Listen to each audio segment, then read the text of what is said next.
Well, good evening, everybody. We've got a few people still coming in. There's a few seats over here to the right-hand side. If you're on your way in.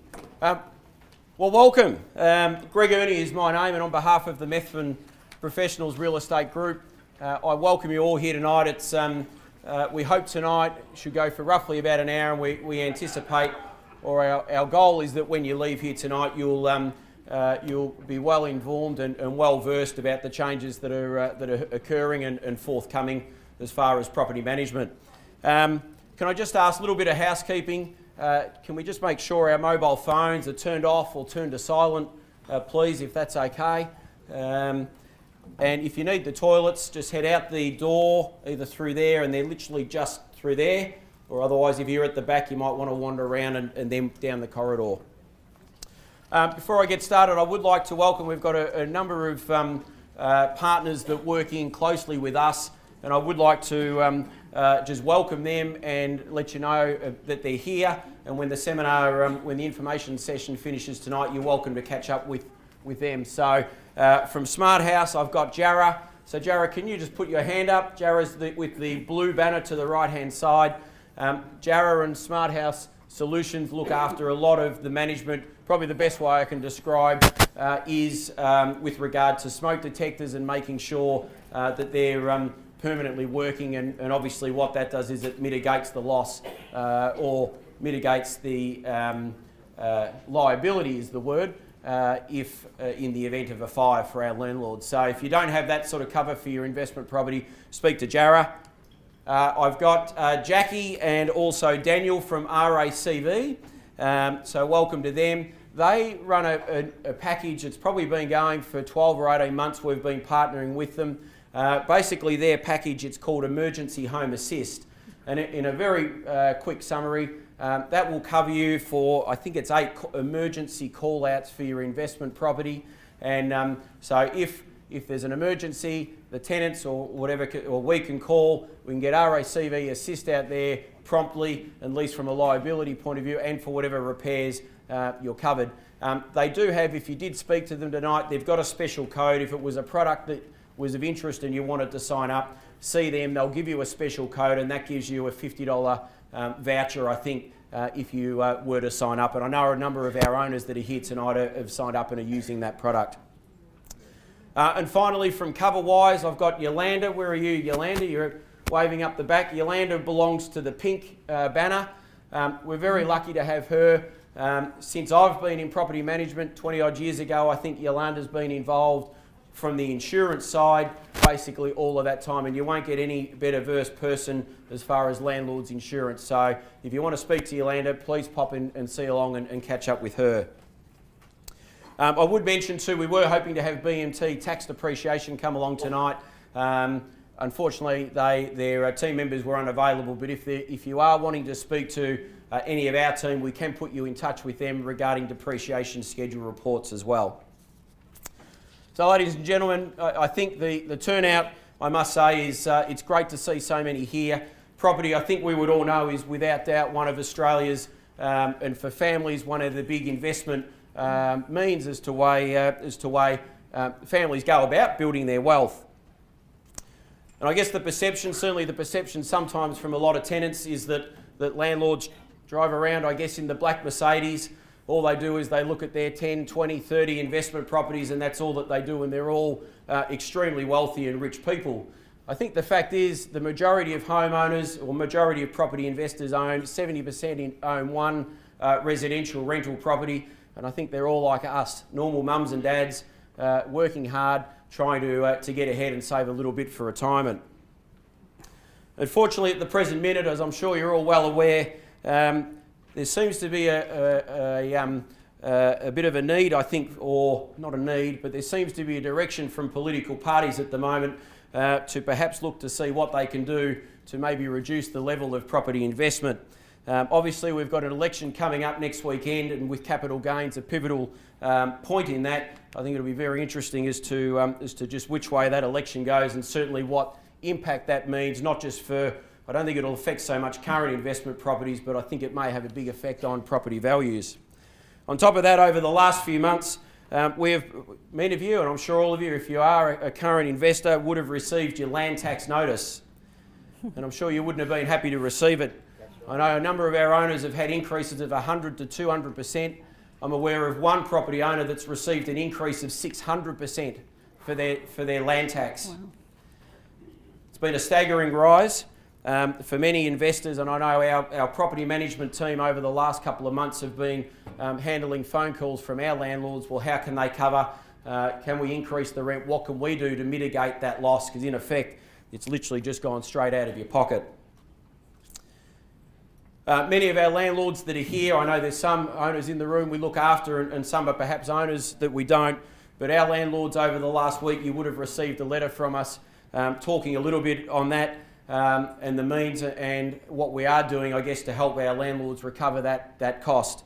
The other thing that we have done as well, just so you're aware, we have written and voiced our concerns to all of the local MPs, both state and federal, highlighting once again just the impact that such land tax increases have. And now what we're going to listen to tonight, obviously there's some imminent changes that are coming into the Residential Tenancies Act. I'm sure many of you have questioned, when you just even think about what I've just spoken about, whether owning a residential investment property is sometimes worth the hassle. Over the last 12 months, there's been much discussion about the proposed changes. Questions such as, can the tenants paint my house? Can the tenants just put a dog or a cat, have a pet in the home without my permission? And can the tenants just organise urgent repairs without even having to ring me, and can they just go ahead and do what they like? These are some of the questions, and this is what Hayley will cover tonight. However, I will say that over the years, I've been in real estate 22 years. Father Jeff's been in it a lot longer than I have. We have seen changes with the Residential Tenancies Act come in over the years.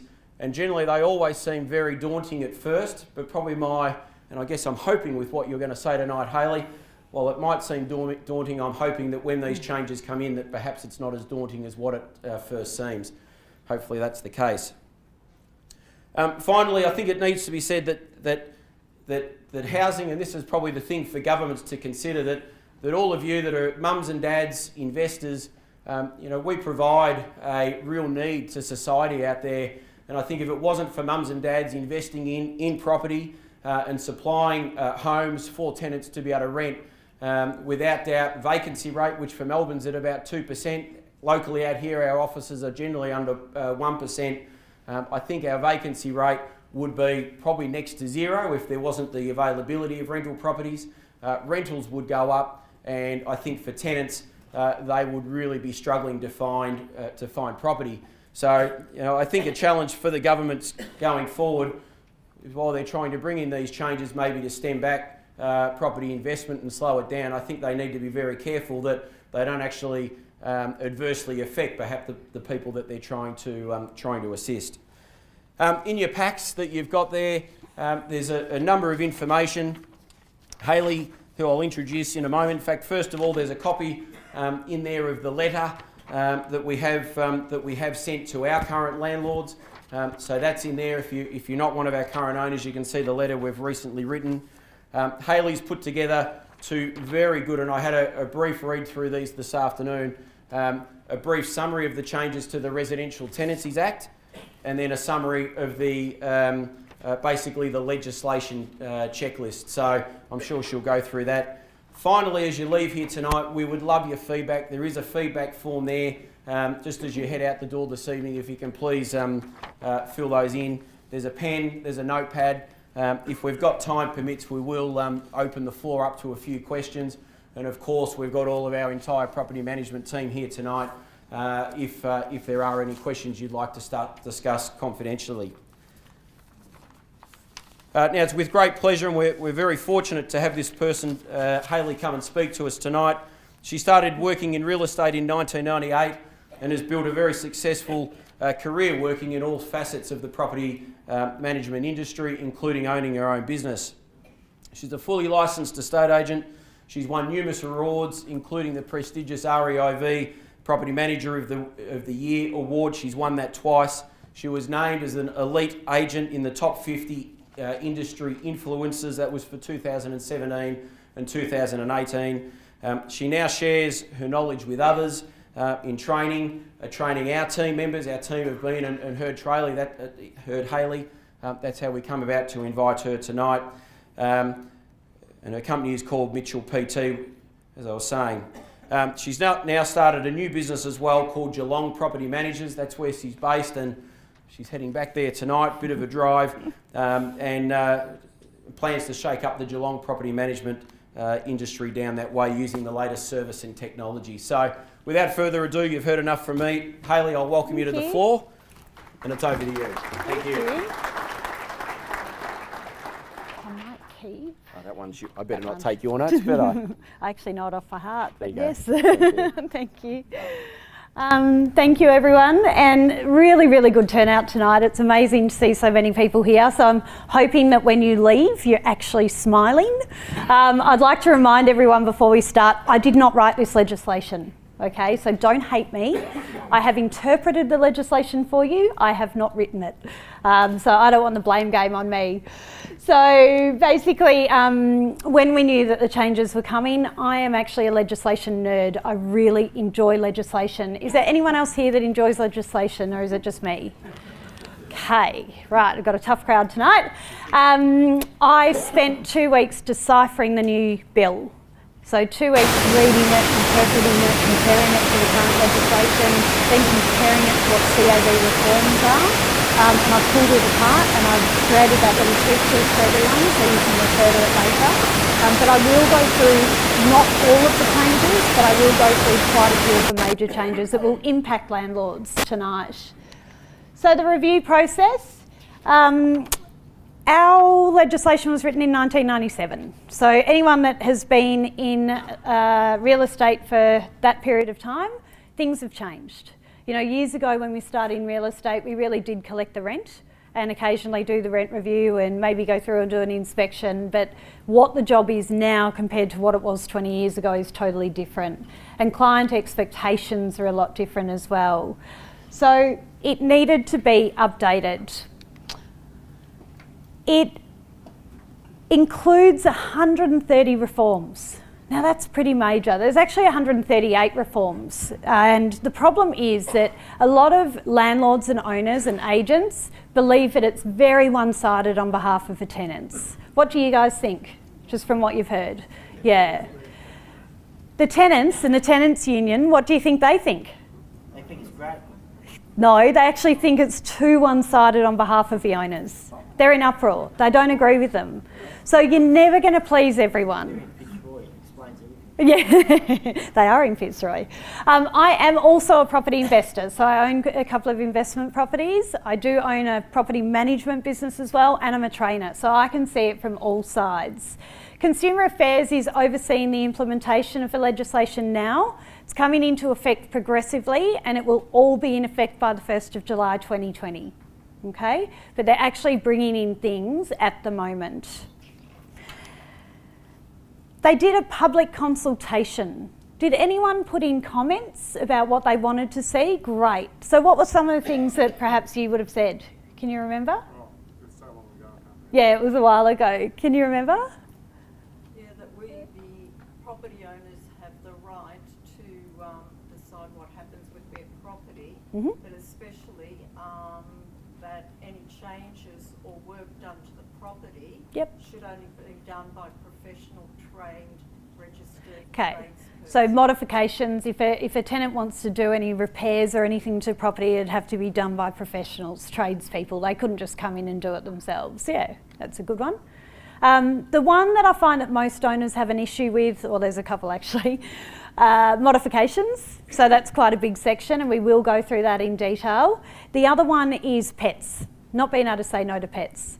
Now, technically under the current legislation, we can't say no to pets now. So a tenant can move into a property, they have a little white fluffy dog, and all of a sudden they've got a pet, they ring you and they say, hey, my mum got sick, I need to look after the pet. You're like, your mum didn't get sick, you've had the pet for 5 years. It's called a sneaky pet. And it happens all the time. So they move in with their sneaky pet, and there's actually nothing we can do under legislation to get rid of that pet at the moment. unless the pet is causing damage or a nuisance. So when you look at the way the new legislation is worded, although you won't have a right to say no, you can't unreasonably withhold consent, it actually gives us more power than what we've got now, which is nothing. Okay, and I will go through that one in detail. When they did the review process, there were 4,800 public comments. So they were comments from property managers, owners, agents, from tenants, from tenant support workers, whoever wanted to put in a comment. I manage a Facebook group of over 10,000 property managers, and we put in a full submission on behalf of all of our members as well. So some of the things that we asked for got in, so it was great. Some of the things did not. So the main outcomes of a review, obviously, pets. So we'll go through that one. Allowing renters to make prescribed minor modifications. Now the problem is we actually don't have a list of what those prescribed minor modifications are. We can kind of do a guess at what we think they might be, but we don't know totally yet. The third point here is the one that I have the biggest concern about.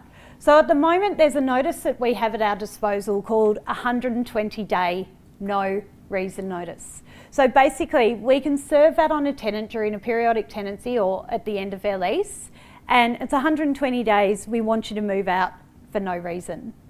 Now, VCAT knows there's always a reason, because you're not going to say, hey Mr. Tenant, you're absolutely perfect, I'm going to evict you, are you? So they've gone, we're going to remove this notice. Now that is a notice that we use when we've got nothing else to use. Right, it's our get out of jail free notice. So they're removing that from legislation. That's probably property managers' biggest thing. The other thing that they've done, which they've snuck under the rug, and no one knew this was out until we actually started reading legislation. The second notice that we really like to use is one called an end of fixed term tenancy notice. So say your tenant is on a 12-month fixed term lease, we can, at the 9-month mark, serve them with an end of fixed term tenancy, which basically says, at the end of your lease, the last day, we require you to move out. Now that's a notice that I love because they can't challenge it. Right? So it's basically saying, you've been there for the fixed term, we don't want you anymore, bye-bye. What they've done under legislation, if they've restricted that to the first lease term only. So if we put a tenant onto a tenancy renewal, second term, we can no longer use that notice. So not only have they removed our 120-day no reason, they've restricted the use of our second favourite notice, which is a 90-day end of fixed term. That for me has got the biggest concern. And the reason they've done it is they've gone, the first term is a trial period for your tenants. You pretty much know after the first 12 months if you've got a perfect tenant or not. Who's been the investor for a while? Okay, who's had a tenant that's been great for a few years and then gone, doo-doo? Yeah, me too, right? It happens. So that is not a guarantee that you've got a perfect tenant.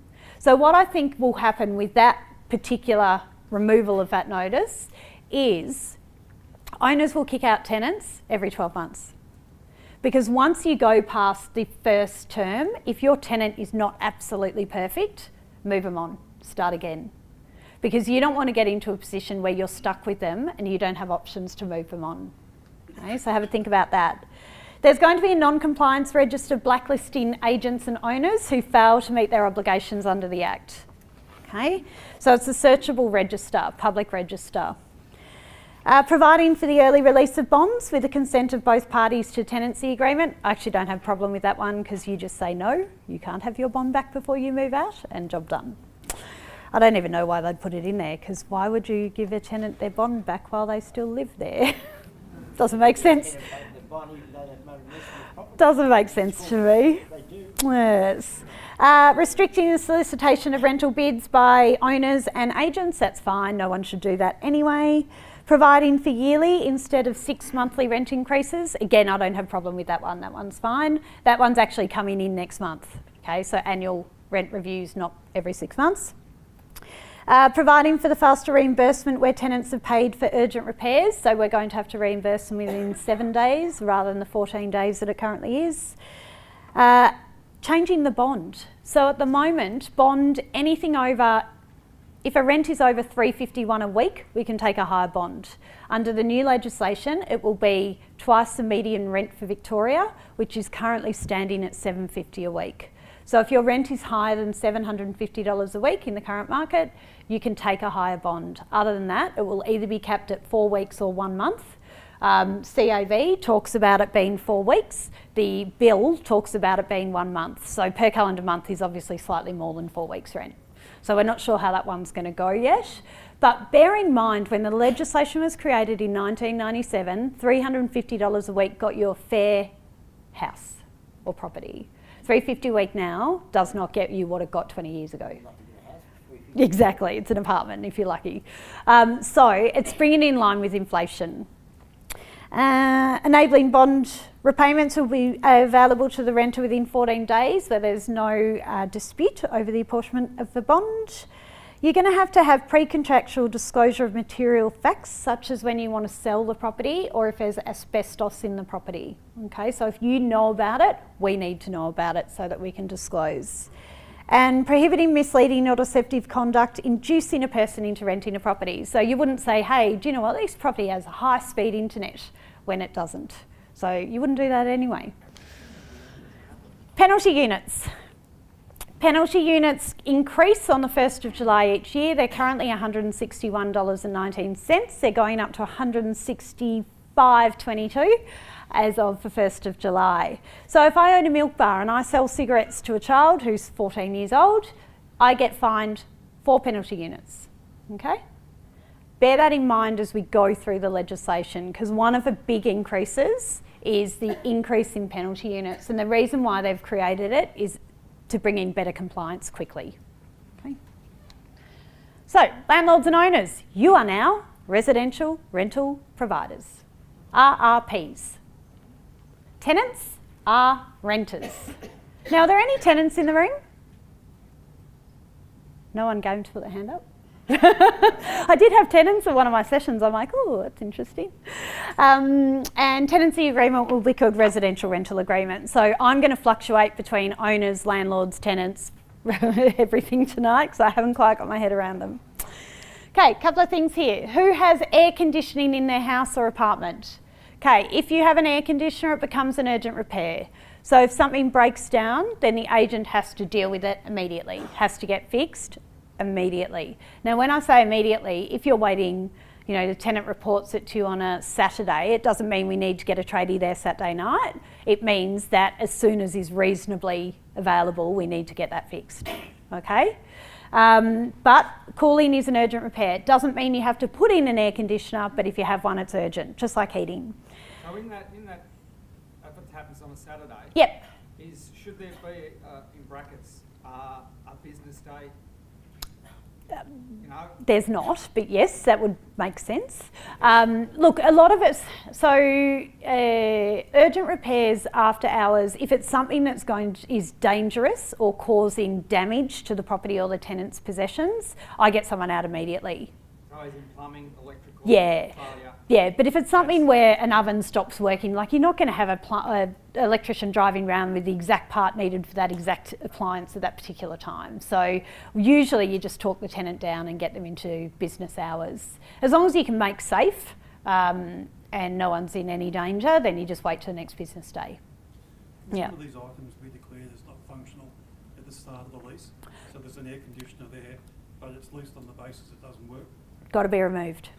So I'll go through that under section 68 under maintenance. There's actually been a Supreme Court case from 2016, which is, if you want to Google it, Shields versus Delopoulos. I don't know if I've said that right, but Shields versus Delopoulos, Supreme Court case, and it's around maintenance and maintaining a property. So VCAT has now put the stance, if something is in the property, it has to be in working order. You can't contract it outside of the lease or outside of the advertising, you have to remove it. So physically remove the unit. Yep, dishwashers, anything like that that's not moving. You can't contract it out by saying it's not working because the tenant has a right to get that fixed. $400 to buy a new one. Appliances online. But yeah, I'll go through that under section 68. Rental minimum standards. So every rental property is going to have to adhere to minimum standards. Now I've got a bit of a list from CAV. It's not the final list, but who wants to have a few guesses at what they think the minimum standards might be? Not aircon. Curtains in every room? curtains in the bedrooms and main living area. Blinds, window furnishings. Doesn't have to be curtains, window furnishings. Yep. What about heating? I saw someone trying to Heating. property out with no heater. Yeah, so heater in the living room. No, anywhere. Just a heater. Yeah, minimum standard will be a heater in the living room. Yeah. It's not a minimum standard now. It's not a requirement, but it will be when the new Act comes in. Yep, what else? Not fly screens. Heaps of people say fly screens. No, they're not a requirement. With the heater, does it have to be a fixed or can it be a hybrid? It doesn't say, it just says adequate for the space. So you couldn't put in like a little 50 Bunnings oil heater and say that that's going to heat up the living room. It would need to be adequate for the space. It would have to be a fixed unit, wouldn't it? It doesn't say, but I would probably put in a fixed unit, yes. But it doesn't actually say. But we might get more information from CAV closer to the time. So some of the other things is obviously oven, cooktop, food prep area, sink, adequate hot and cold water in the kitchen, living, laundry. Showers and whatever. Yeah, adequate hot cold shower, yeah. Toilet, everyone needs one of those, that's pretty self-explanatory. And a vermin-proof bin. Exactly, a vermin-proof bin. Now, I don't know whether that means you need to provide a vermin-proof bin for internally or whether you need a council bin with a lid outside. They haven't said. Like tenants as well? No, come on, I've got some beautiful tenants. I've got some shockers, but no. So I don't know how that one's going to fall. So just keep that one in mind. Vermin-proof bin. There also seems to be another body of people that are going to benefit from these changes, and that's tradesmen. Oh yeah. When we get to the locks, They're well aware that Yeah. it needs to be done urgently, and Yep. their prices will reflect it. yeah, absolutely. And so every property is going to have to be fitted with a deadlock. If it's, I'll get to that section 70. But locksmiths, what are they going to do? Is there a locksmith in the room? No. Get into that trade because you're about to get really busy. Failure or breakdown of safety-related devices, including smoke alarm or pool fence. So I don't know if you guys are using Smart House. I actually personally use them at my agency as well. They're really, really good. I would not own a residential property without getting their services, and they do my gas heaters as well every 2 years, and they do my smoke alarms every 12 months. There's a lot coming in around legislation around gas and around smoke alarms, so definitely have a chat to Jarrow because it's just a no-brainer. Reference to smoke alarms, I'm continually putting new ones in because the tenants keep pulling them out and throwing them. Oh, that's great because under section, I've forgotten the number, I thought I knew them all. Section 63, damage. It's immediate notice to vacate if they cause damage to safety-related devices such as smoke alarms. So let's look at that. And then they deny doing it. Because I haven't seen them do it, I can't prove they did it. Yeah, Well, you'd be better off putting a wide one, 240 volt one. Yeah. They still take one. Yeah. That means there's live dangerous cable sitting there. yeah. With the smoke alarm companies, they do like an annual thing, so you pay once and they go out if anything goes wrong for nothing. So, Jarrah, you'll like that one. The other thing is anything that makes rented premises unsafe or insecure, such as a pest infestation and the presence of mould or damp caused by or related to the building structure. So what I find with dampness, a lot of it is actually caused by the way the tenant lives. So they might not run the exhaust fans as much as they should, or ventilate the property, or open blinds in winter and they heat up the house too much.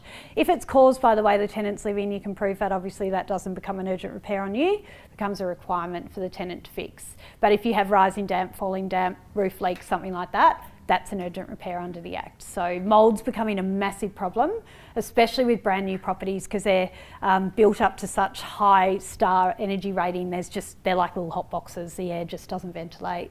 So that's a bit of a tricky one. So disclosure, a few things here.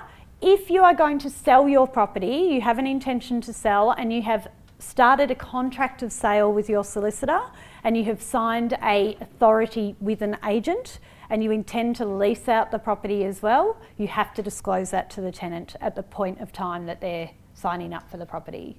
Okay, so there's a disclosure aspect. However, if halfway through the tenancy you decide that you need to sell the property, that's absolutely fine. You didn't have to disclose it at the start because you didn't have a process underway at the start.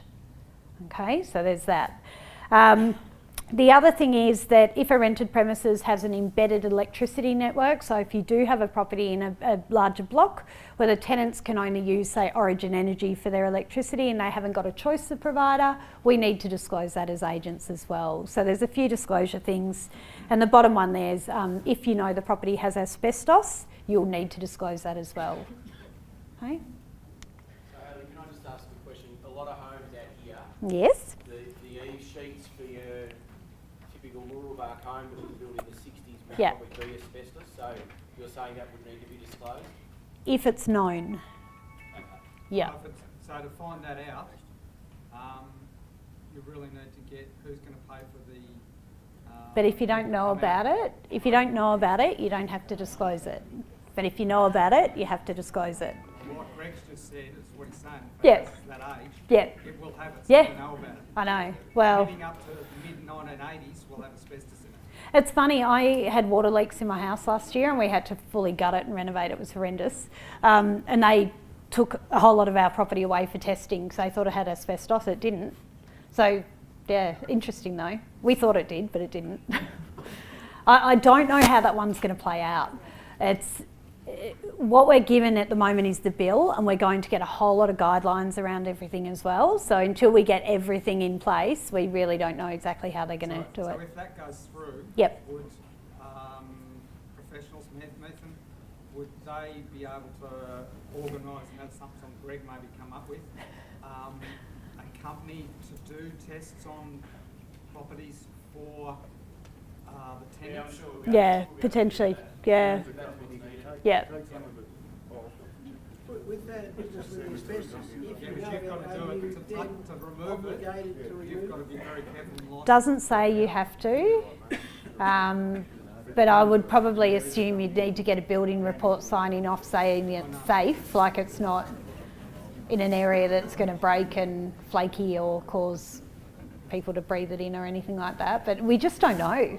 Like, it's so grey with what we've got at the moment. We haven't got. Requirement to discover it, is there? No, it just says if you know about it, you have to disclose. Yeah. But it would be worse. Okay.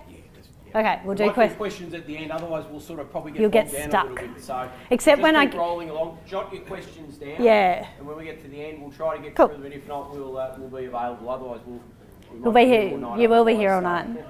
You can ask me questions at the pets though, because I know you'll want to. Everyone always wants to ask a question at the pets. Anyway, move on. So rental properties have to be offered for rent at a fixed amount. So you can't say offers over 320 or 3 to 340. Some agents do.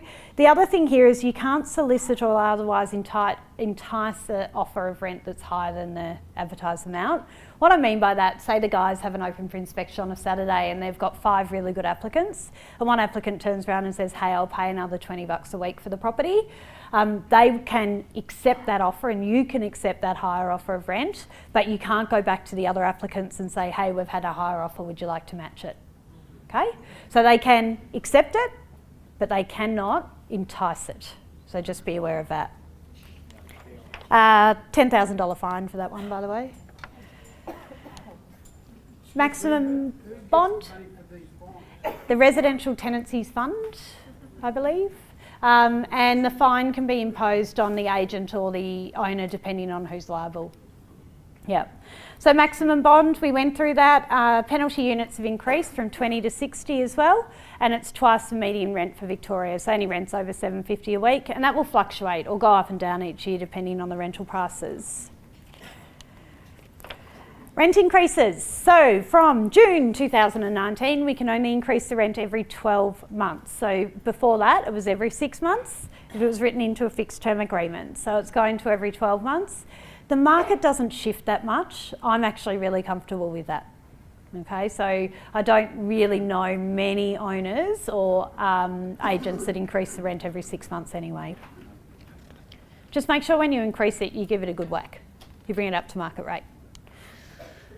This one, some owners aren't overly thrilled about. It's a practice I've always done, so it wouldn't affect me at all. But basically, for every named tenant on a tenancy agreement, you need to give them keys to access and enjoy the property. So if you have a 3-bedroom house and you have 3 named tenants on your tenancy agreement, you need to be handing over 3 sets of keys for them. Okay, so you can't just give them one key and say, go for your life, cut away. 3 sets of keys.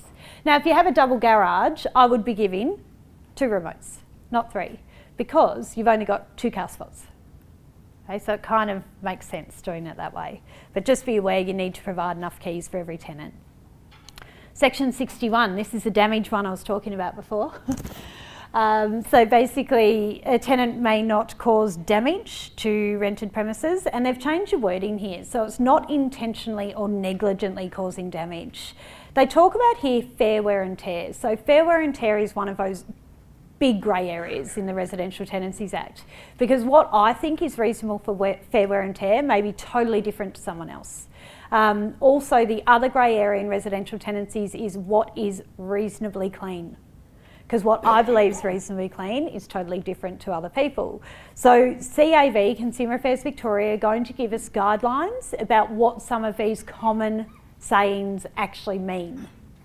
Okay, so they will say to us, fair wear and tear is this, reasonably clean is this. So hopefully we'll have a little bit more ammunition to negotiate things out. This one's a good one. Renter must keep and leave rented premises reasonably clean. So the current legislation just says a renter must keep it reasonably clean. It says nothing about leaving. Now, if you have ever had a tenant that's left the property not in the best state, cleaning wise, I can tell you there's no VCAT members here, is there? No, good, because I'll get booed off stage.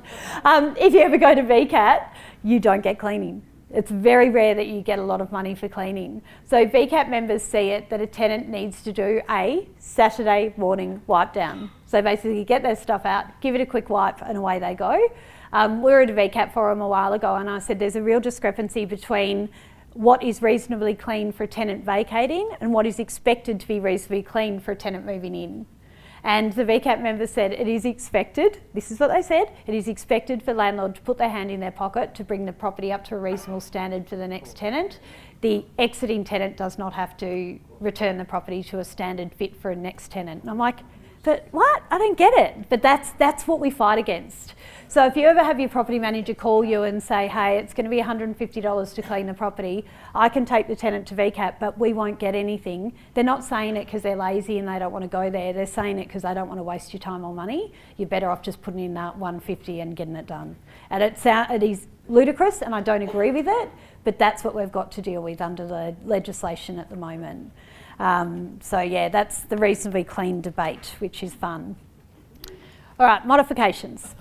Right, so the election, the one last year. They were talking about modifications and part of the whole spiel was, make the home your home. I think one of the things was put up picture hooks, maybe paint your walls, put up some shelves. They haven't given us what the list is for prescribed modifications yet, so we actually don't know. It could be picture hooks, it could be TV brackets. I believe it'll be around the safety related devices. So it could be, TV brackets so TVs can't fall on kids, shelving units from IKEA, bookshelves, yeah, picture hooks will be a big one though. I reckon that'll go in. Maybe painting, some form of painting as well. So basically a tenant is going to be given a list of prescribed modifications and they're allowed to do any of those things without your consent, okay? However, a tenant can't do anything else that isn't prescribed without your consent. And you can not unreasonably refuse consent to modifications that do not penetrate or permanently modify the surfaces, fixtures or structure, are required for health and safety, are reasonable under Equal Opportunity Act. Do they give a list of all that? Yes, we'll get a list. When do we get it? Yeah. Don't know. Telecommunication services, reasonable security measures, thermal comfort to the property, and reduce energy and water costs. You can, however, say no if there's an imminent change of possession or you intend to move into the property, if it would significantly change the premises, if the modifications would require modifications to other premises at the same time, and if it could be additional maintenance costs for you as a landlord. So for example, tenant wants to move in, they want to put in an air conditioning unit because they want to increase the thermal comfort to their property. You could turn around and say, well no, I don't want you to put in that air conditioning unit because it would be unreasonable and very expensive for you to restore the premises at the end of a tenancy back to original condition. And I don't want that air conditioning unit there because it's an increased maintenance cost for me in the future. Okay, so that could be a way you could say no.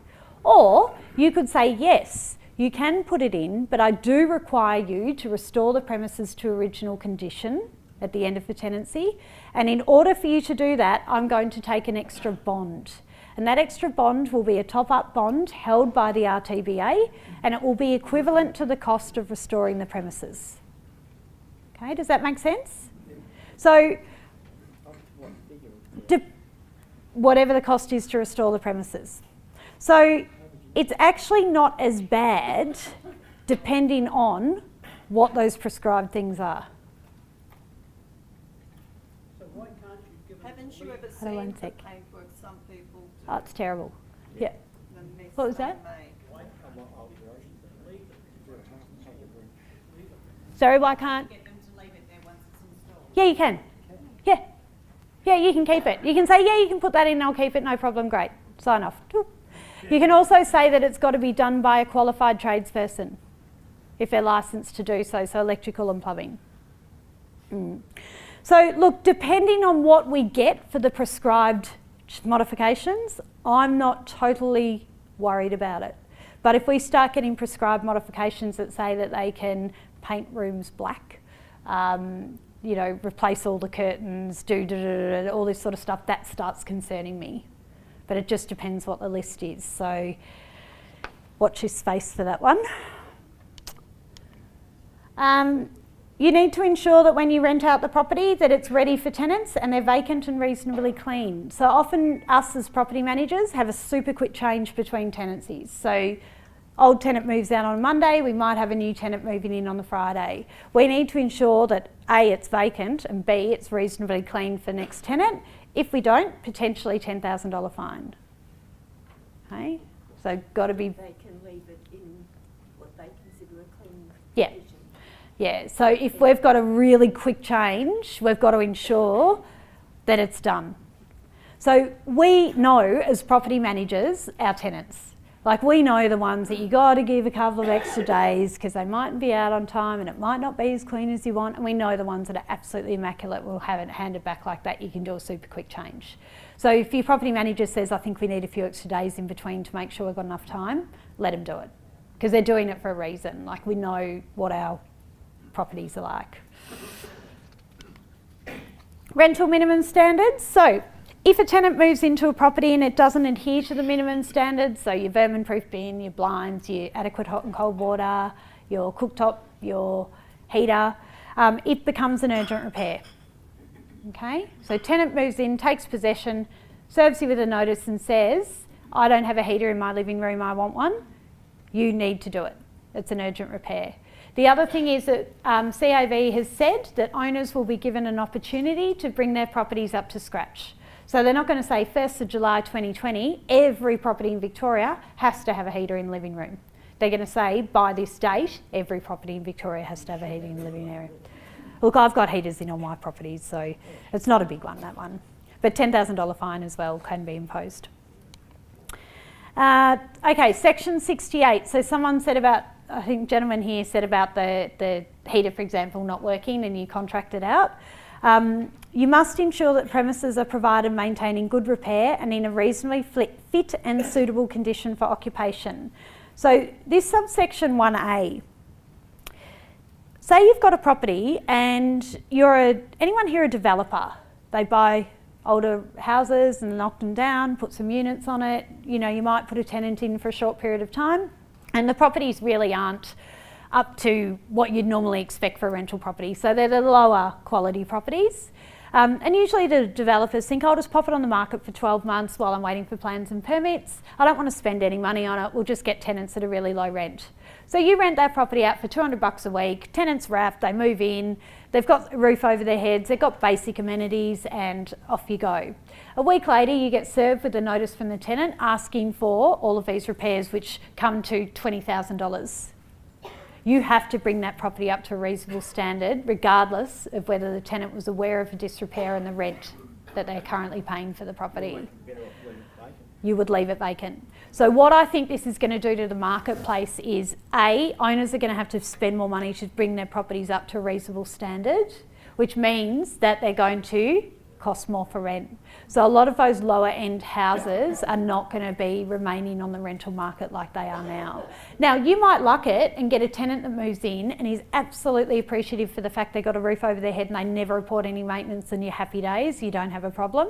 But if you read the case Shields versus Delopoulos, 2016, these owners were out of pocket big time. And it's actually set a precedent now at Supreme Court. So it's actually in our current legislation, just people don't know about it. But they will know about it when the Act comes in. So if you have something in your property that doesn't work, remove it. Okay? That's my suggestion. If you have maintenance that needs to be done to the property, do it. And you can also say it's got to be done by a suitably qualified person as well. We need to keep records of gas and electrical safety checks. Absolutely fine. If you're using a company like Smart House to do those sort of things as well, you just keep your invoice on file and that's all done. So it's nice and easy. Locks. Every property is going to need to have a functioning deadlock on external doors. However, if you have a security door or a screen door that stops entry to that front door, you don't have to have a deadlock. Okay, but you will have to have a deadlock. That's my interpretation anyway. It's still a little bit grey, and CAV haven't given us anything else. But it does say it is reasonable for an owner not to ensure an external door is secured with a functioning deadlock if the external door cannot be accessed because of another security barrier. Okay, but if you've just got a front door with a handle lock, get a deadlock put on before the legislation comes in and locksmiths start doubling their prices. Yep. Deadlocking latch, they consider to be deadlocked? They say a deadlock means a dead latch with at least one cylinder. That's their interpretation in the bill. That's the standard locking latch, 001 Lockwood or something like that. Hopefully it's all right then. It could be Yeah. a double key deadlock, No. and it can in fact be a mortise lock where you put the key in from either side. Oh yeah. Because it's got a deadlocking bar, and it's double keyed because you use the same key, but Yeah. from either side. Yeah, maybe. Yeah, I'm waiting to hear what CAV says about that one. Yeah. I've been through that exercise. Oh, have you? Good. Good to know. Okay, pets. Okay, don't ask me a question at number 3 because there's 5 parts and I'll answer number 3 in stage 5, right? So, first part. There's two times that a tenant can keep a pet, with the landlord's written permission or an order from VCAT saying they can. Okay, that's it. Owner's written permission or an order from VCAT saying they can have a pet. Section 2. A tenant who wants to keep a pet in a residential property must apply for that pet in a form approved by the Director of Consumer Affairs Victoria. So there'll be like a pet application form, and the tenant fills out that form and hands that to the agency. Okay. Section 3. An owner must not unreasonably withhold consent to a pet. The other part to this is you have to either say yes within 14 days or apply to VCAT to say no within 14 days. You can't just turn around to the tenant and say no. Let me go. Let me roll with the pets for a sec, because I might answer your question. If I don't, I'll come back to you. You apply to VCAT to say no to the pet, or you can also apply to VCAT if you believe the tenant's keeping a sneaky pet. So often we go to routine inspections, for example, and you're walking around going, I'm sure they've got a pet, but they have snuck that pet away somewhere. Usually in the back seat of the car, you sort of walk past, see if a little cat puts its head up. It happens a lot. And And for me, if the animal is not causing any damage to the property at all and they're perfect tenants, I don't necessarily have an issue with it. I do have an issue with the fact that they're not upfront about it. Okay, so if you as a landlord think that they've got a pet but they haven't disclosed it, you can also apply to VCAT for a hearing on that, which I think is really good because at the moment you can't. There's nothing you can do. So section 5 says that VCAT may say the tenant can keep the pet. VCAT may say the tenant must remove the pet, and they'll give you a day and date and time limit as to when the pet needs to be removed. They will look at things like the type of pet that the renter is proposing to keep or is already keeping if they've snuck in their pet, the character and nature of the rented premises, the character and nature of the appliances, fixtures and fittings, whether refusing consent to keep the pet on rented premises is permitted under any act. So I think we're going to see a lot more like companion, yes. There's a name for it, but yes. Therapy dogs, thank you. We'll see a lot more therapy pets. Any other prescribed matters or what the tribunal considers relevant. So basically the tenant can't just move in with their pet. You have grounds to say, hang on, you can't do that. You didn't follow due process, so now we have to go back to this stage and this is what we need to do. Now, after all of this, if you get an order from VCAT saying that the pet needs to be excluded, and it's given the tenant, say, 30 days to remove the pet. So it doesn't cancel the tenancy, it removes the pet. If after those 30 days they still haven't removed the pet, you wait 14 days extra and apply to VCAT, 28 days, notice to vacate, tenant has to move out. Okay? So there's a process now under pets. It's not like it was sprouted in the media where they said, just have your pet, move in. There is actually a process. Now, I guarantee 1st of July 2020, we are going to get 100 pet application forms on our desk. My mum got sick. Can I look after her dog now? No, you've had the dog for the last 5 years. It's really tricky one, and there are so many tenants that do it. So, how do you feel about pets? Not loving it? Yep. Yep. Yep.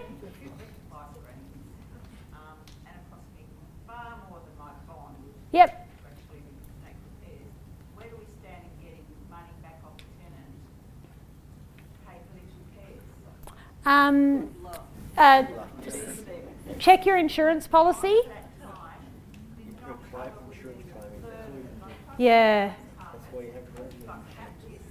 Yeah. Look, there's responsible pet owners and there's irresponsible pet owners. I have children and pets. I'm going to get stoned for this. Apart from my naughty pony who tries to get in the house, my children do more damage than my pets. They're better behaved. But yeah, I completely understand where you're coming from. Yeah. Responsible at. Yeah. Yeah. We've got a bird in a property at the moment that's eating the doors. So we've evicted her for other reasons, but she's eating, the bird is out of a cage continuously eating the doors, which is fun. But yeah, look, it's a really tricky one. There are insurance policies, a lot of insurance policies are covering pets now, which is good. And Yolanda's at the back here, so she might be able to have a chat to you about that. Yeah, it's a problem, and there's a process that we can follow if there is damage to a property from pets, but it doesn't always cover it. Yep. Can you determine If your property Hold has on a 1 sec. yard Yep. Yep. and it's common property or a public right of way, Yep. a dog can't be left there. No. loose. So with So council or, the area rules about dogs yep. would overrule. Yeah, so council rules will override. So, for example, someone said, well, what if they've got 5 dogs? I said, well, the council won't allow 5 dogs, so that's not going to happen. Owners corporation rules at this stage we think will trump the legislation. CAV is recommending to rely on your owners corporation rules if it's part of an owners corporation as well. But we don't know. It's a tricky one. Sorry, what were you saying? Can you determine the property to be a pet-free environment? Uh, Is that because I've had in the past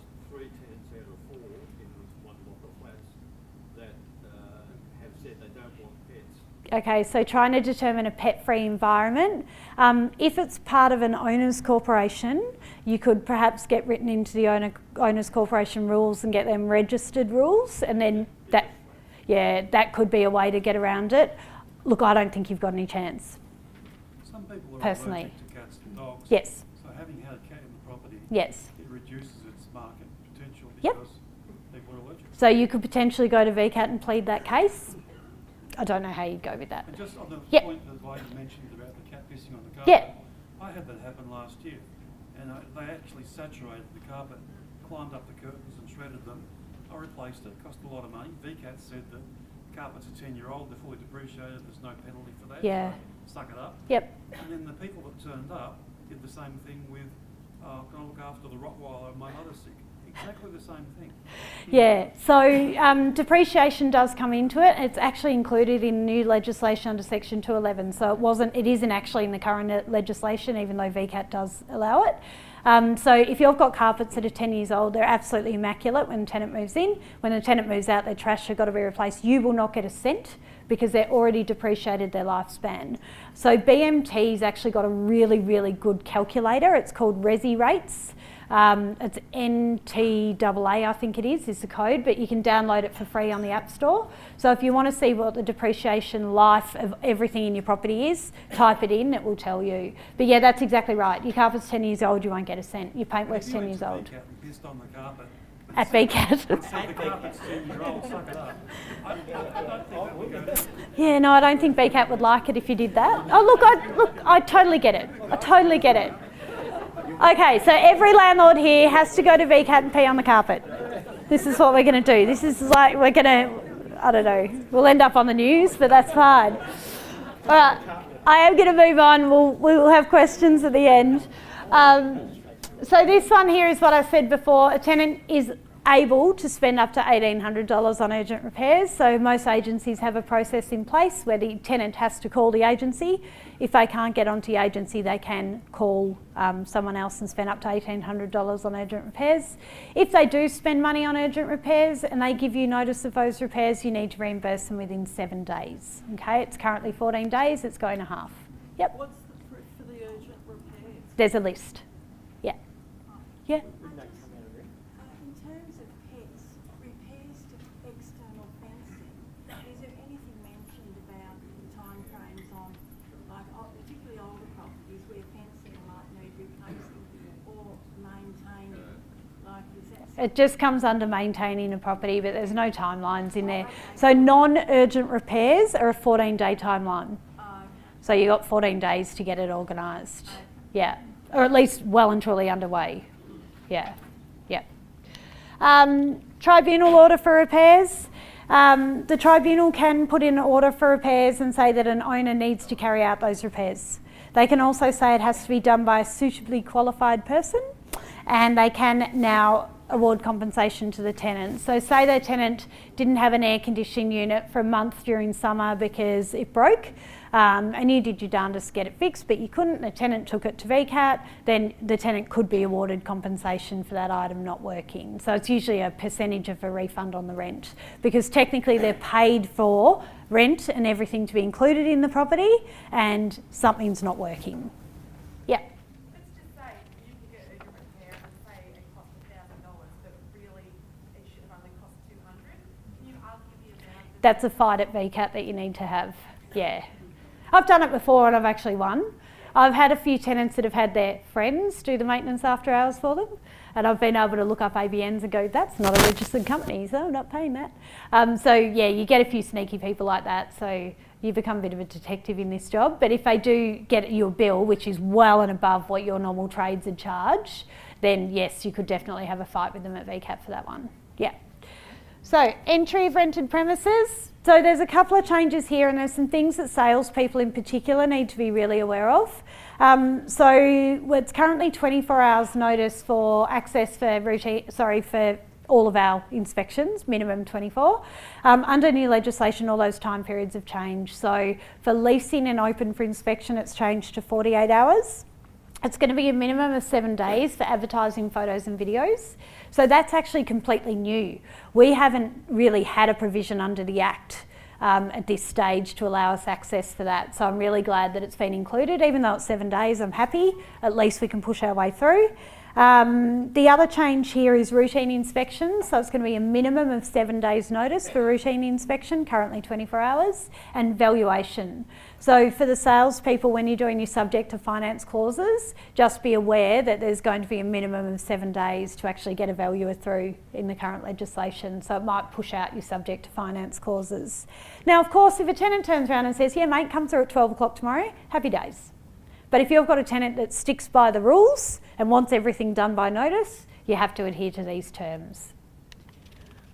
At the moment, we can only go through a property in the last 14 days of a tenancy. So tenant gives 28 days notice, we've got to leave them alone for 2 weeks and then start inspections. New legislation in 2020, we can go through in the last 21 days. So there's a bonus, that gives us an extra week. We can go through twice a week as well. So you can basically get 6 inspections on a property before they move out, which I'm really happy with. This one for sales, I might get a few grumbles here, so I'm going to do it really quickly, so hopefully you won't understand what I'm saying.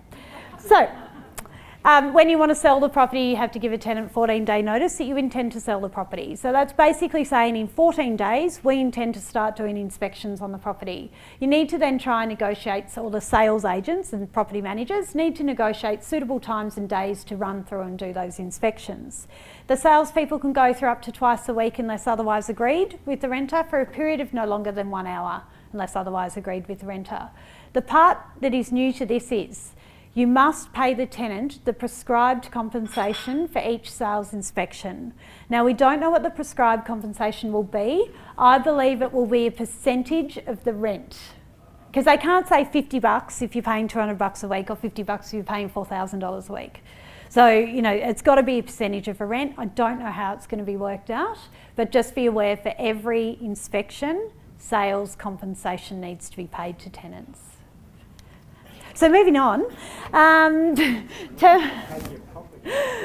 termination before possession. So this is a new one here. If a tenant goes to move into a property, say they get approved on the Monday, on the Saturday they're due to move in, and on the Wednesday they look back at the ad and they go, oh, there's no heater in the living room. They're all signed up, ready to go. They can cancel their tenancy and walk away scot-free because it doesn't meet minimum. Yeah, no, they can terminate tenancy because it doesn't meet minimum standards. However, if they collect the keys on the weekend, move in, then complain about it, becomes an urgent repair. Okay, cancel it before possession, urgent repair after possession. That's a new one. Another one that owners don't love.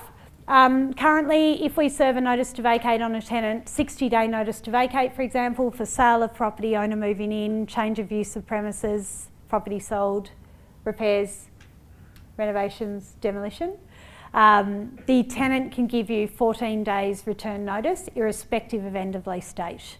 So say you serve, your lease is up in March, and you serve a 60-day notice to vacate in January to coincide with the end of the lease in March, a tenant could give you 14 days notice and move out in January. So you're without rent for that period of time. So at the moment you can try and hold them to a fixed term, but it doesn't work anyway. The other thing is in this one, if your tenant has been given a notice of intention to sell but wasn't disclosed at the start of the tenancy, then they can give you 14 days notice and break the lease. Okay? But that's only if you'd started the process at the start of the tenancy. So as long as you don't do the dodge, you're fine. Damage. So this is the smoke alarm one, immediate notice to vacate. So if a tenant does anything intentionally or recklessly, causes serious damage, such as smoke alarms, immediate notice to vacate no longer includes the word malicious. So for us as property managers, with insurance policies in particular, malicious and residential tenancies, malicious is always that hard one. So you've got to prove intent to cause the damage. So I'm glad that's been removed out of the legislation. It'll make our jobs a lot easier. I did do this session and one of the property managers said, I'm going to walk around to my routines with a baseball bat, I'm going to smash all the smoke alarms off, take a photo, then serve them immediate notice to vacate if I don't like them. And I'm like, oh, you can't do that. It's a good idea. So yeah, it's, that's an interesting one. The next one's danger. So we've got a couple of really good things in here. So you might not realise, but our job can actually be quite dangerous. And there's people that are injured either by pet attacks or a lot of other things that I don't want to go into now. But it can actually be really quite dangerous. So what they've done is they've put some protection in there for owners and agents and our contractors as well, which I'm really happy about. So we're going to get a, CAV is going to write us what they believe is endangerment. So if we're in a situation where the tenant is endangering the landlord or the agent or the contractors or our tradies, then it could be an immediate notice to vacate for the tenant. Okay, but it's got to be a serious endangerment. It's got to be like they're coming into the office with a baseball bat trying to hit us. What about a dog? Don't know about a dog. What Don't about know. threatening the neighbours? Yeah, it comes for neighbours too. Yeah, so neighbours was always covered, but the new part to it is it's actually covering agents and owners as well. The other one is this one, threats and intimidation. So we have tenants who are what we call keyboard warriors, and they send us text messages and emails at all hours of the night and day, abusing us and calling us whatever they want. So that's threats and intimidation. So that's another one that we can use to try and get tenants out. It's a 14-day notice to vacate. I'll give you a bit of an example of danger and threats and intimidation. I managed a property in Brighton and I had a tenant that was unstable, shall we say, politely. And I sent a tradie around there to do some plumbing work, and he called me and he goes, Hayley, and I said, oh, where are you? Are you at this property? And he said, yeah, can't you hear her? I was like, yes, I can. She's screaming in the background. I said, where are you? He goes, I'm on the roof. I said, why are you calling me? He goes, because she took my ladder. I'm like, are you serious? And he goes, can you help me? I'm like, sure. So I drove down, put his ladder back up, told her to get back in the house and shut up, and he got off the roof and he was fine. But that's sort of a situation that I'm talking about. You know, our contractors deal with crazies just like we do. So hopefully this is actually some of the stuff that we really pushed hard to get put in the legislation. We want some protection. We see some really cool stuff. I want to write a book. Non-payment of rent, you're going to hate me for this one. Again, I didn't write it. So basically a tenant's going to be given 5 strikes in a 12-month period to be more than 14 days late before you can go to vacate. So the way it works at the moment is tenant's 14 days late. On the 15th day, we serve the tenant with what's called a notice to vacate. That gives them 14 days to vacate the premises.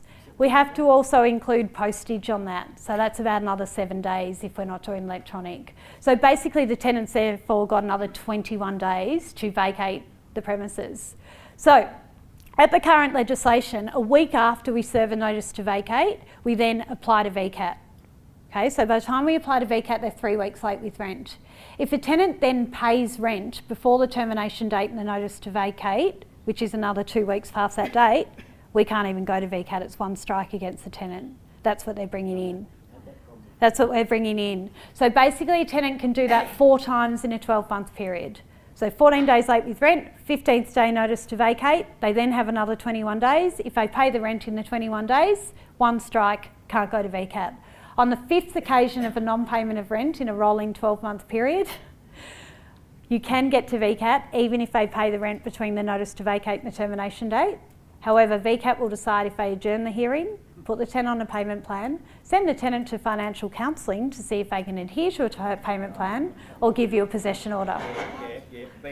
So as a landlord, you must have a buffer for rent, because I can pretty much guarantee that getting tenants out now for rent arrears is tough. Getting tenants out with the new legislation for rent arrears is going to be tougher. Okay? This one I covered before, so this is the one where I said that they've restricted the use of the end of fixed term tenancy notice to the initial lease term. So just be aware that's our get out of jail free notice that we like to serve on tenants, that we can only do it for the first tenancy. When tenants decide after a lease that they don't want another new lease after a 12-month period. Yeah, you can't force a tenant to sign a new lease. Yeah. How about the tenant's been about 8 years? Yeah. Periodic tenant. Yeah, that's fine. You can't. Yeah, that's fine. The law changed to affect that sort of thing. No, it hasn't. Notice to vacate. I just wanted to make a point on that month-to-month business. Yeah. A lot of those insurance schemes for landlord insurance, they only apply if you've got a fixed term agreement. Correct. So if you don't sign a lease, then your insurance is useless. Yeah, so Yeah, I agree. Some of the bigger insurers that are not landlord specialist insurers will have a loophole that they don't cover periodic tenancies. You really need to read the wording and make sure you're covered for, it's Yolanda's here, I'm sure she'll chat to you. She'll chat to you later. But yeah, absolutely right, there's a loophole for those ones. Yolanda's with CoverWise? Yes, good. CoverWise. This is the one where we can apply to VCAT to remove a tenant once they have not adhered to the VCAT order. We're nearly done, by the way.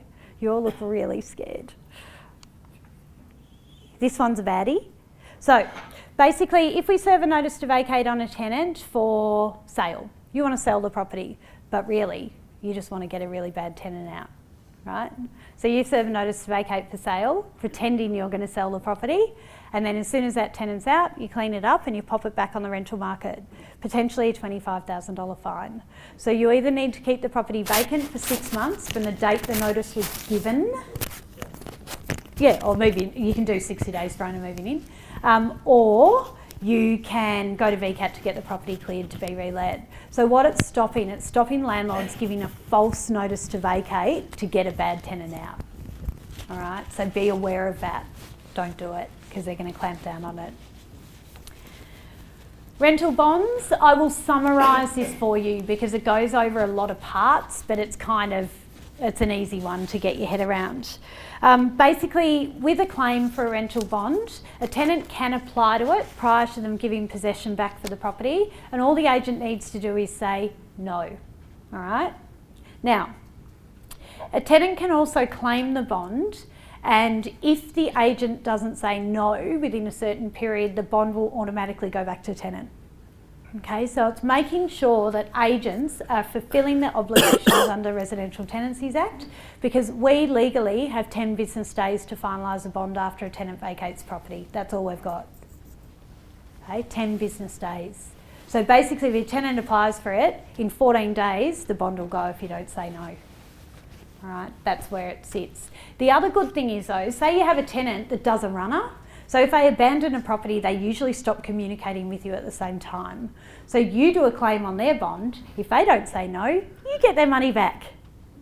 So when you look at it, it's actually not bad at all. And most agents are starting to go onto electronic bonds now, which is also a lot easier.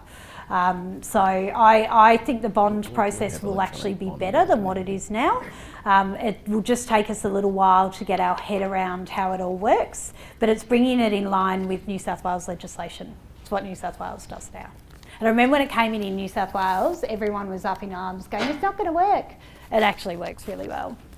The last one is the non-compliance register. So this is a register of owners who are not compliant under the Act. So say a tenant takes you for maintenance. You haven't maintained the property and they go to VCAT. There's a VCAT against you from VCAT saying that you must remedy the breach. You might have to pay compensation to the tenant and you're not allowed to do a similar breach again. They will then pop you on what's called the non-compliance register. It will name the owner, it will name the address of the property, it will name the agent and the agent name and address. It will talk about what's in the order and what the provision of the Act is that was breached as well. And that register is a searchable register by anyone. It's a public register. So basically what they're saying is if you are a landlord that doesn't meet your obligations under the Act, your property address will be on the register and anyone can search it. Okay? Yeah, I don't know how it works with selling a property. I did think about that. But yeah, just don't ever let it get to that stage. That one's going to be administered by CAV. I'm pretty sure CAV is going to look after that one. And it's not they might, they will. VCAT sends it to them and it gets put on.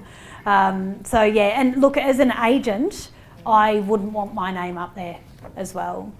So what we have to do, really, really stringent tenancy checks. So we have to make sure that we 100% think that these tenants can pay the rent.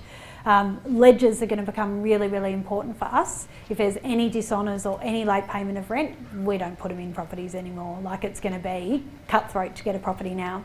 Landlords have to have insurance. If you don't have insurance, you're mad. It's just a no-brainer for me. You've got to have insurance to protect yourself and make sure you've got a buffer as well. Do longer term leases. So do like a 15-month lease to give yourself an extra wiggle room and extra time.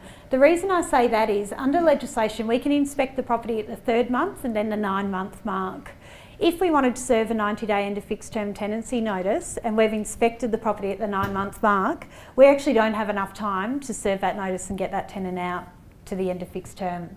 Whereas if you had a 14 or a 15-month lease, you've got that bit of extra wiggle room to work out whether you want to keep them or not. So we're starting to talk to our landlords about that now. I've put one up for rent this week and I said to the owner, let's do a 14-month lease to give us enough time. So if I do my first routine that's perfect, I do my second routine that's not, I've still got time to get them out at end of fixed term because the new legislation will be in by the time that 14 months clicks over. More tenants will be given notice to vacate at end of fixed term. If you have tenants that have dishonours or arrears in the first 12 months of the tenancy, bye-bye, see you later. Get them out, start again. There will be a higher turnover of properties. I do think also that rental prices are going to go up because landlord costs are going to go up. It's going to be reflective in the market. Yeah. Have practices that allow timely dealings with bonds. So making sure that the bonds are dealt with within the timeframes that we're given. We're going to have to be prepared to go to VCAT more often and there will be longer wait times. So I know VCAT's actually recruiting at the moment. I was going to apply, except I have to be a lawyer, so I have to go to school. That's not going to happen. But I would love to be a VCAT member. I reckon it would be fun. They would never hire me, by the way. They don't love me. Rely on the Owners Corporation rules, saying no pets as well. So that could be one. It's going to be really tricky. One of the things that we're going to do is when it starts going through VCAT and getting tested, because the pet part's going to get tested really fast. I'm trying to get all the property managers to ask VCAT for written reasons. So what that means is we can hopefully collate like a book of information of how VCAT views cases. So I'm trying to sort of pull all the property managers together to work the same way so that we can try and really understand exactly what they're going to do. At the end of the day, we do just need to get on board and accept it. It's happening, it's going to happen. It might change slightly to what I've told you now, depending on who gets into government. But for the most part, I think it's pretty much a done deal. I own investment properties, I'm actually not worried. Right? So the people that do the right thing under legislation are going to be fine. The ones that don't, it will be harder. But I can tell you there's a lot of agents out there that are putting their head in the sand and pretending this isn't happening. And I know the guys, the team here, they've been to a couple of my training sessions now and they're all on top of it because they want to make sure that they're protecting their landlords. So it's really, really important to align yourself with people who actually know what's going on and what's going to be happening. So, questions? Owners Corporation. Owners Corporation. So if it's part of an Owners Corporation, yeah. Yeah, cool. With reference to landlords operating under the map, so to speak, that won't join or won't use an agent. Thank you, no worries. They rent out privately, they don't appear in anybody's books. What's going to do about that? Because they're correct. These rules have been That's right, you're absolutely right. So the last section there where they're doing the register, that's for those landlords. So how are they going to find them? I believe more of those landlords will come back to agents because they're going to start getting a heap of penalty units against them. But yeah, it's a matter of tenants have to report them so that they can then follow it through. Because why I raised this issue, we had a family member that was treated very poorly by a landlord, but being young kids, they weren't interested in doing anything about it. Yeah. Oh, look, I completely agree with you. And there's so many slumlords out there that's what they do. And that's why a lot of these rules are in. I completely agree. Yeah, they've got to find them though. Well, all they'd have to do is cross-reference. A person can't live in 3 houses.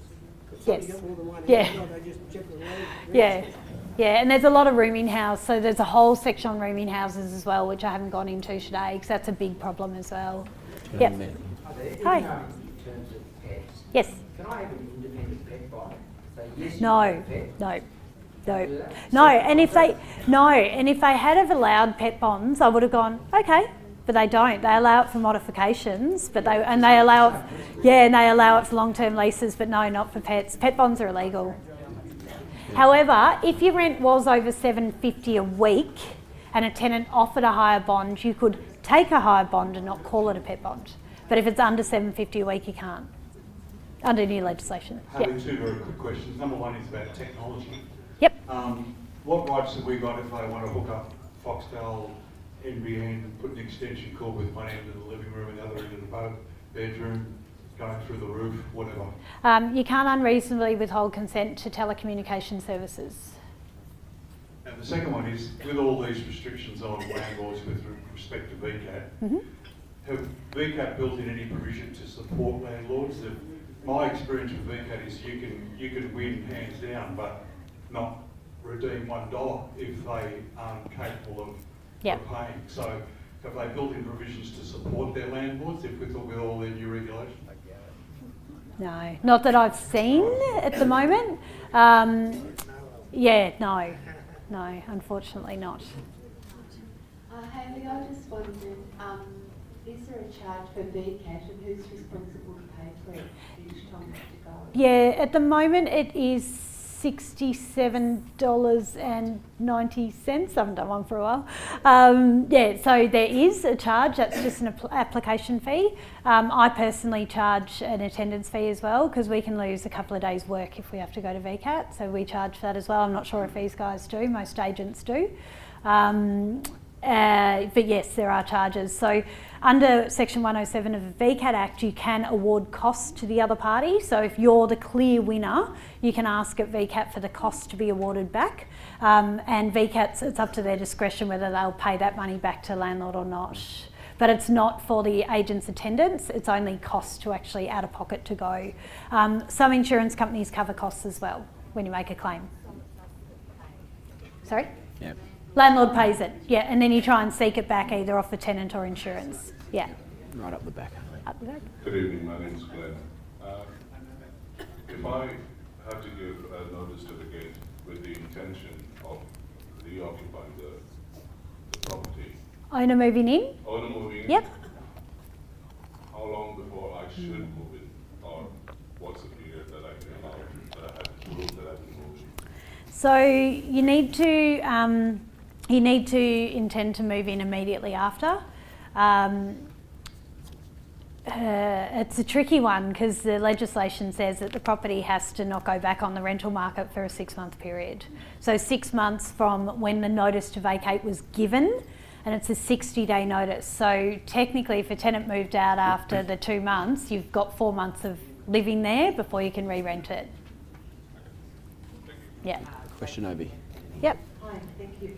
I just wanted to ask, you said about if you have pets or if the tenant actually does damage to your property, but the property was good when they moved in, and then they serve you with a notice at VCAT or whoever they serve it with, and then you have to do the repairs that they caused, because now the house isn't, it's not good enough for them to be living in. Not if they caused it. If they caused it, they have to pay for it.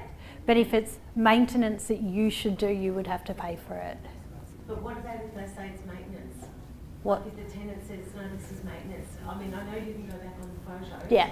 So you have to do that. Yeah. So you've got to prove the condition of a property at the start, and then you've got to try and prove that the tenant caused the damage.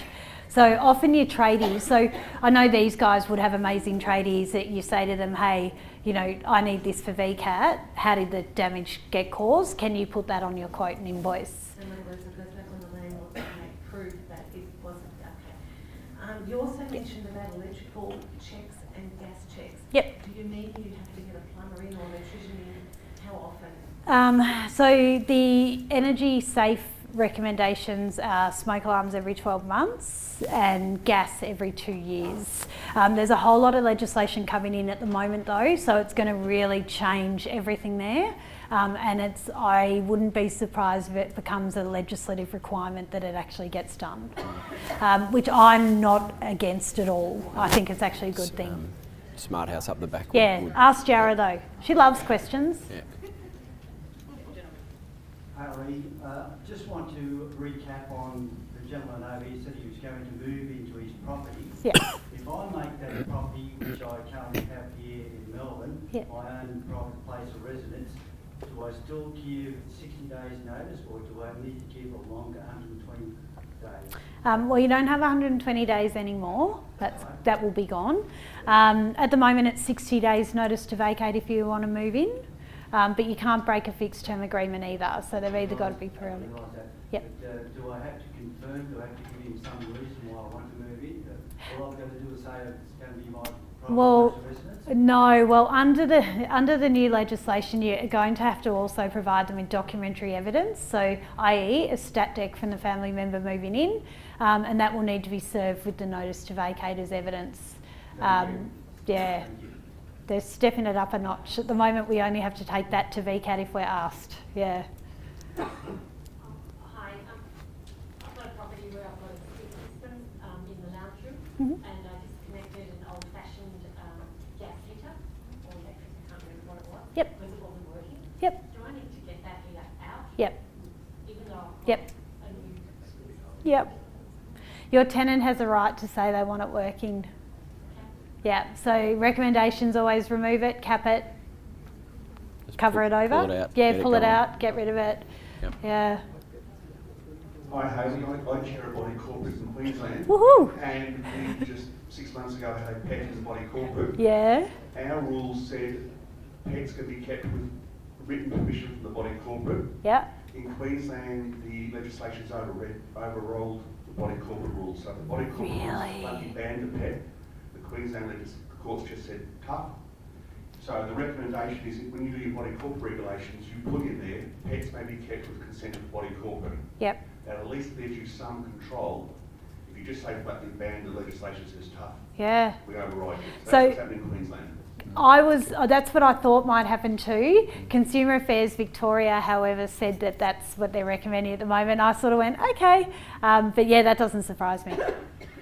Good idea, thanks. I think we've got room for probably maybe one more in the... Have you tried enlisting the RSPCA in certain conditions? There's a unit that I've got. Yeah. If they tried to put a dog there, yeah.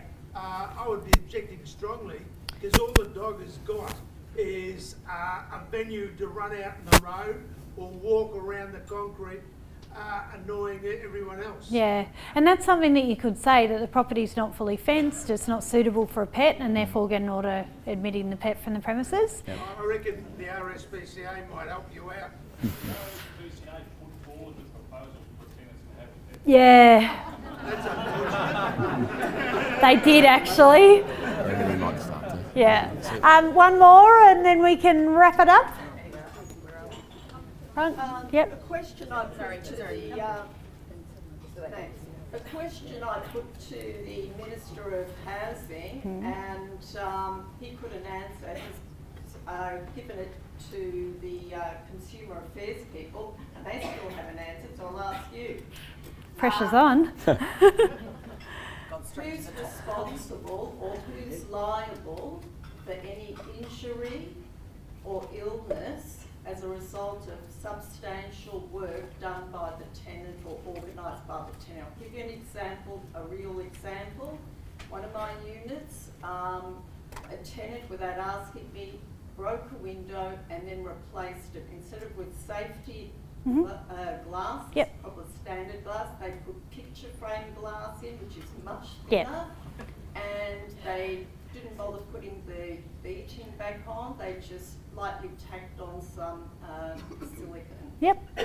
Who's reliable? The next person who gets injured, the next tenant? So with something like that, did they report it, that they'd done it? So how was it picked up? I just discovered it when they left. Okay, then I would be going back to them and saying this needs to be replaced to standards, safety standards, and then trying to claim it back off them. This is my main problem with all Yeah. the regulations. They make changes to the property. Yep, totally agree with you. Substantial. Yep. People are going to get injured. Yep. Yeah, there's a lot more grey areas that allow litigation in this legislation. Like I'm not thrilled with it. I understand it very well now because I've read it and studied it. And it still surprises me with some of the things. I'm like, how are we going to do this? But we will do it and it will be okay. Could landlords put a clause in their lease saying something to the effect that the landlord will is not liable for any injury or illness suffered by a person who is making changes to the unit without their permission? Don't think it would be enforceable. So you can put anything in the lease, but it's not enforceable under the Act because there's no area of legislation that backs it up. Right, probably the last question last up the one. back, and then we're I was in reference to Yep. in reference to the tenant doing improvements or modifications. If, for instance, the example you gave before is that they put in reverse cycle air conditioning, it's quite possible that they may, by doing that, overload the circuits. Yep. What protection is there for the landlord if, like, do we have to increase the capacity of the circuits? No. If a tenant was wanting to make modifications, they have to ensure that it's all good. Those sort of things need to be done by a suitably qualified person as well. So you need to then it has to be, it's in the legislation. So you need to actually get that certificate from the electrician or the person putting it in that it's compliant. So I actually don't have an issue with that in that example. I have an issue with stuff like painting because they can do it themselves. But things like electrical, plumbing, it's got to be done by someone that's licensed to do the job. Yeah, so I think we're pretty safe with that. Question. If the tenant does do something to your house, and I had a case with a person's oven, Yep. didn't tell me, my insurance, because her father did it, he was a retired electrician, Yeah. my insurance didn't cover it. Have the tenants, have been, part of the legislation, they have a duty to disclose what renovation Yep. they've done to us? Yep. Because our insurance becomes null Yeah. and void by what they've done. Well, under the current legislation, they actually can't do anything without permission now. Right? So the current legislation, you're completely covered. It's the new legislation where they're allowed to do prescribed stuff. No. Yeah. Yeah. Yeah. So in that situation, you breach your tenant. You've got avenues that you can go.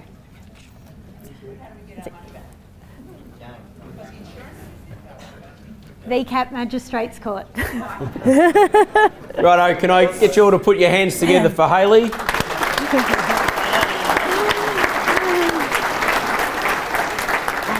Ladies and gents, that concludes our night. Thank you for coming. I hope you found it of interest and informative. Our team's all here. Oh, and I'm being waved. There's surveys in your pack. We would love it just if you can spend 30 seconds before you head off, complete the survey, and then if you can see the guys at the door on the way out. Thanks and have a good night and drive home safely. Thank you.